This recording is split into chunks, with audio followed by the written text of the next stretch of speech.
In the fall of 1999, Sega of America's newly appointed CEO, Peter Moore, and myself shared the same side of a bet. Going into the busiest shopping season of the year and fresh off the commercial failure of the Sega Saturn, the entire Sega Corporation bet big on the launch of the Dreamcast. Likewise, I did too. While my friends were saving for GameCubes and PS2s, I decided to bet nearly 100% of my net worth on the Dreamcast. And it was glorious. The graphics, Sonic the Hedgehog in full 3D, the controller with a weird screen in it that's also kind of a Game Boy. Even Bill Gates gave it the old thumbs up. Alas, it wasn't meant to be. Hampered by poor sales and a shaky launch, the Dreamcast was all but dead by the end of the year 2000. And shortly after that, Sega announced that they just weren't even going to make hardware anymore, making this console the last breaths of a dying era.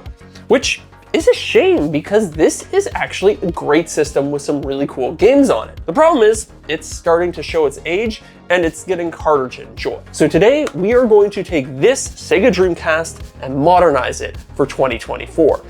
Let's get into it. Sourcing the right Dreamcast was a key part of this project. This is a Dreamcast version 1, which counterintuitively is actually the second hardware revision. These are the easiest to modify, and many mods will only work with this version of the hardware.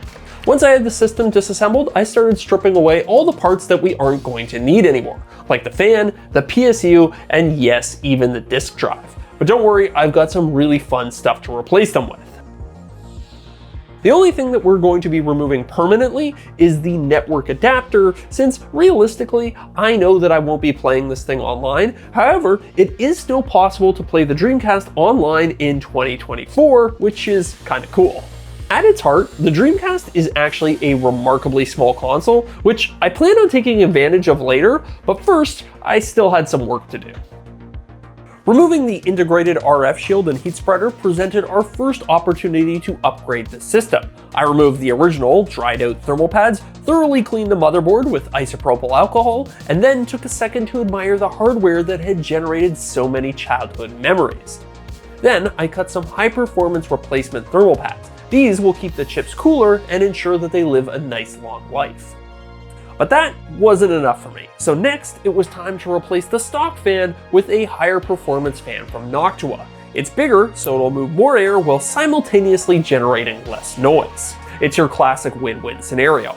Unfortunately, installing it was going to be a bit of a challenge. You can't just splice on the factory connector and then plug it into the Dreamcast. If you do, the system won't properly detect the fan's RPMs and will shut itself down after 10 seconds or so to keep itself from overheating. So, in order to prevent that, you also have to solder a 10K resistor between the positive wire and this yellow wire that reports the RPMs back to the Dreamcast.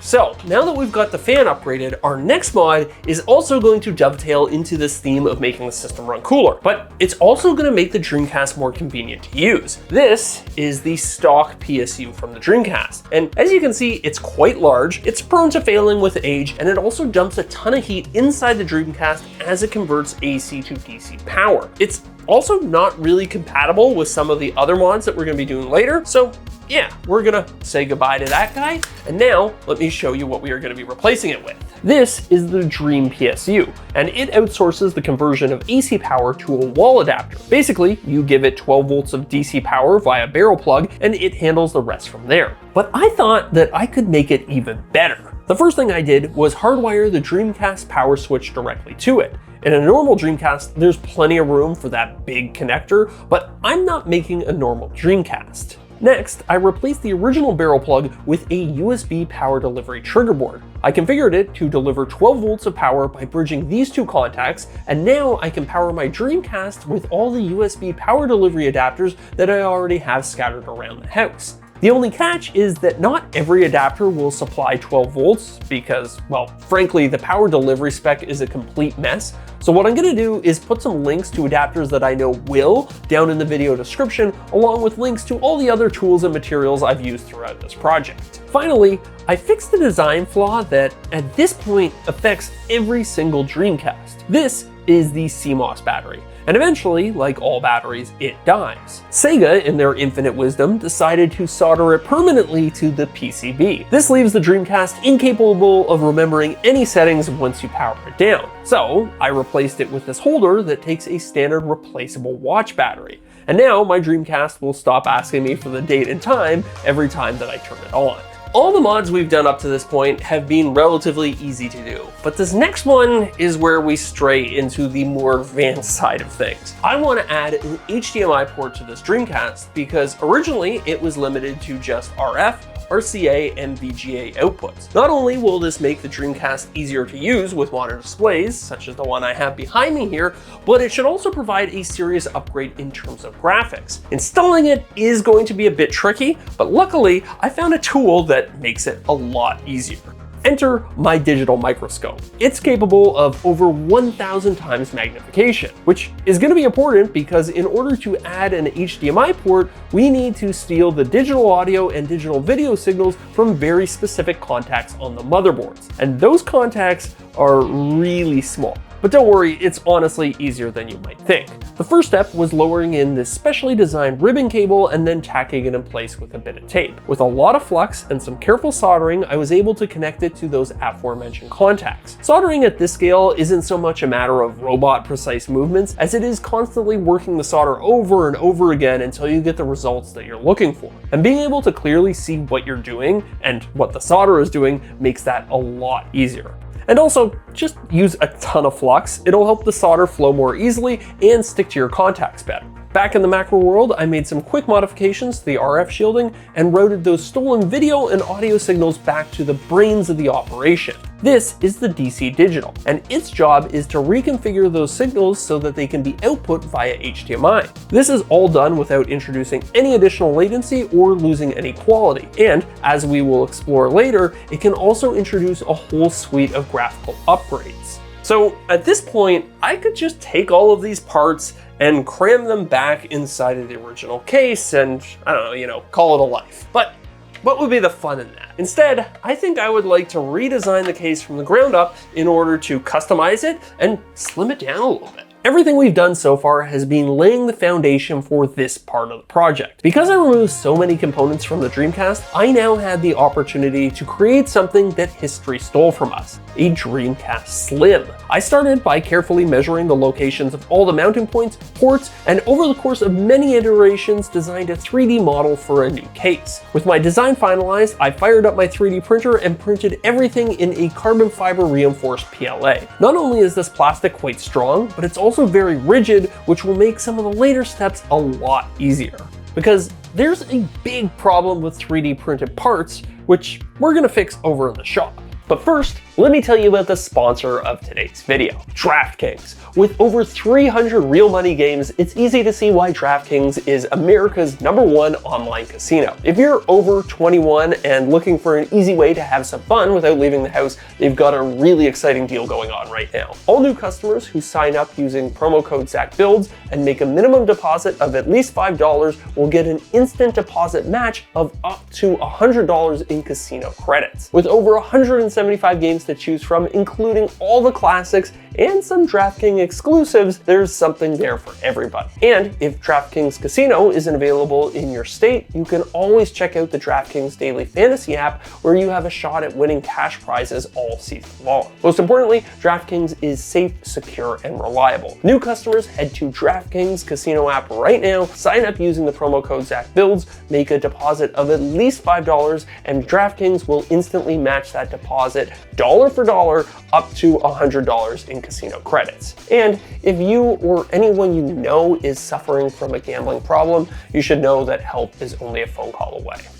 All right, now let's get back to the build.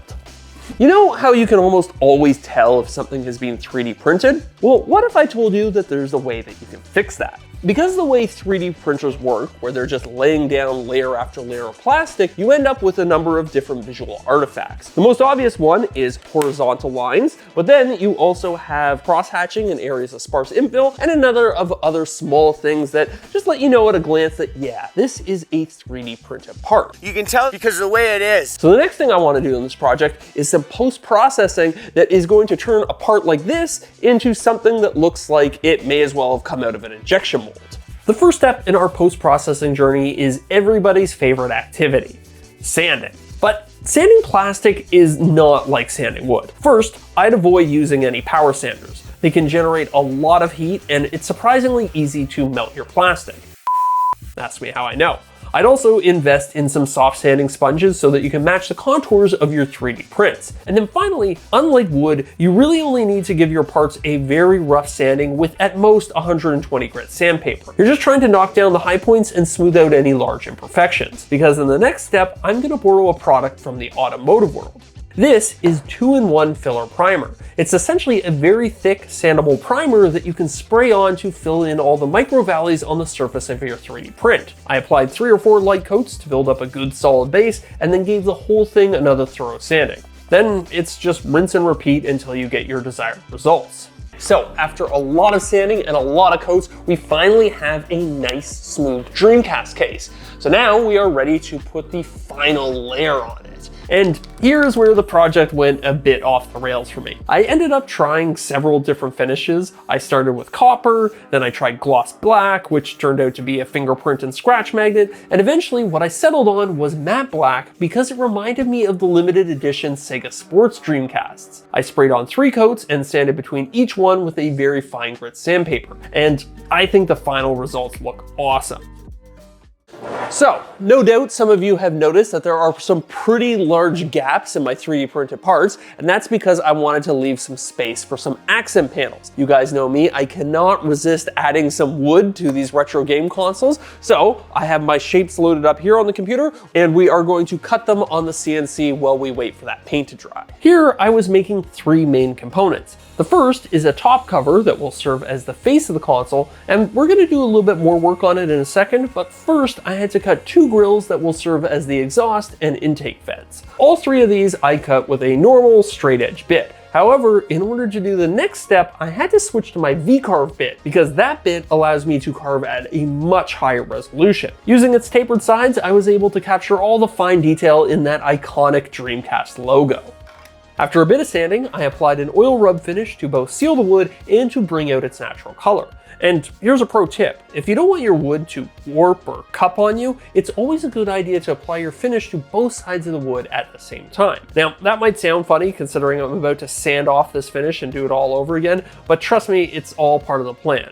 Before we talk about that though, let's talk about some fun Dreamcast trivia. Just like in my PlayStation 2 video, I want to add a little bit of color back into this logo, but I've got myself a little bit of a conundrum. You see, depending on where you grew up in the world, you might have a vastly different conception of what the Dreamcast logo looks like. Here in North America, it looks like this, but then in Europe, it looked like this, and then in Japan, it looked like this. So I've actually already made my choice as to what I want to do, but I'm sure no matter what I chose, it was going to be at least a little bit controversial. Starting with a part that we can all agree on, I mixed up a little bit of black metallic epoxy and filled out the Dreamcast typeface. Then, in keeping with my Sega Sports theme, I opted for a blue European spiral. As you can see, it was pretty hard to avoid overfilling the engravings, and that's why I applied the finish before the epoxy. By sealing the pores of the wood, you prevent the epoxy from bleeding into the grain, which makes removing all of that excess as easy as a quick sand and then another oil rub down. With all of that taken care of, I headed back home where another cool mod for the Dreamcast had just arrived in the mail.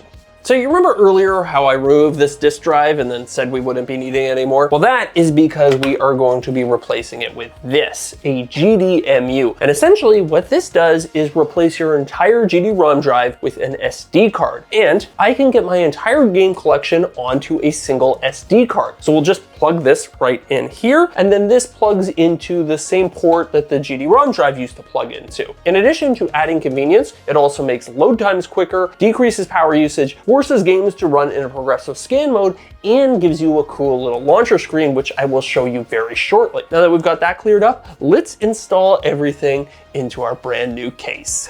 And here's where we put my 3D modeling skills to the test. First, I glued my wood panels in place using CA glue, which I found bonds really well to both wood and 3D printed plastic. Plus, it sets super quickly. To keep the Dreamcast from sliding around and to provide a little bit of room for air circulation under the console, I added these adhesive rubber feet. And then it was time for some fun with magnets. I wanted to make the internals easy to access and service, so I opted for a completely toolless case design. This meant positioning a pair of magnets in all 4 corners and gives the lid a super satisfying thunk. The Noctua fan that we modified earlier screws in here, and then the motherboard gets lowered into position and screwed in place as well. Because I remapped all the original mounting points into my new case, this part was a breeze. However, since there was no factory USB-C port, I had to create this little bracket that suspends it directly above the AV ports. A little bit of glue keeps it in place, and then, just to be safe, I put a layer of insulating Kapton tape over the exposed contacts.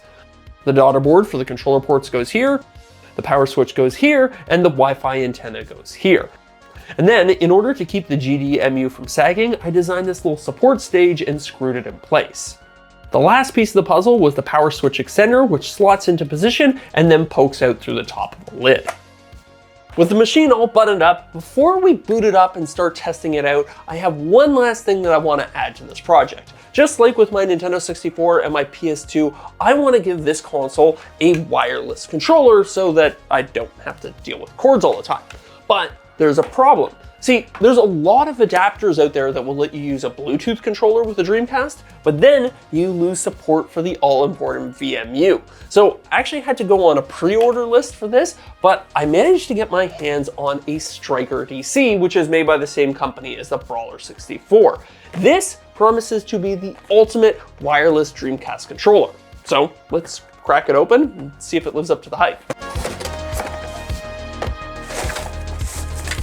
Alright, so initial impressions are quite good. The face buttons are very clicky. The stick here is a Hall effect stick, so it's going to have great reliability, and it also feels really nice. And then the D-pad is just nice and clicky as well. I like that. You also get a turbo button, USB-C charging, you get a pairing button there, and then oddly enough, you get shoulder triggers and shoulder buttons, so we'll have to boot up the Dreamcast to see how those work. But first, a mystery, because obviously looking at this thing, there's nowhere to put the VMU, right? So let me show you what you do with that. This is the VMU dock. So basically the way it works is you plug your VMU in there, and then you plug this into the front of your Dreamcast, and then this acts as the transmitter and receiver for the wireless controller, and keeps your VMU connected to the system. Overall, I am very impressed with the Striker DC.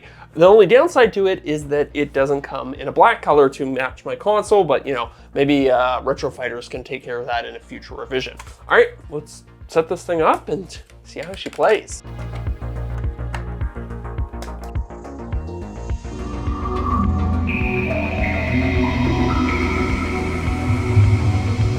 So right off the bat, we are greeted with the new open menu system, and this is a feature of the GDMUU. Here, you can select any of the games that you have loaded onto your SD card, and as you can see, you get the cover art as well as a little blurb about each game, which is kind of cool. Now, if you'll permit me to take a trip down memory lane, I would like to load up Sonic Adventure because that was my favorite game back in the day.